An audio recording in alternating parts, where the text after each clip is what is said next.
Fl-Imtarfa ġew inawgurati xogħlijiet ta' rinnovazzjoni fil-kwartieri tal-Imtarfa Scouts li saru mid-Dipartiment ta' Xogħlijiet Pubbliċi u Infrastruttura Malta.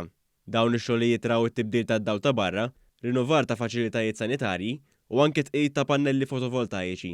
Apparti minn hekk Infrastruttura Malta ħawlet numru ta' siġar u arbuxelli fil-bitħa u ż-żona tal-ikkampjar. Waqt żjara fuq il-post il-Ministru għall-Infrastruttura Ian Borg qal kif dawn l-qdiet huma spazji importanti għall-edukazzjoni u rikreazzjoni taż-żgħażagħ u għalhekk huwa kruċjali li dawn is-siti jkollhom ambjent sigur.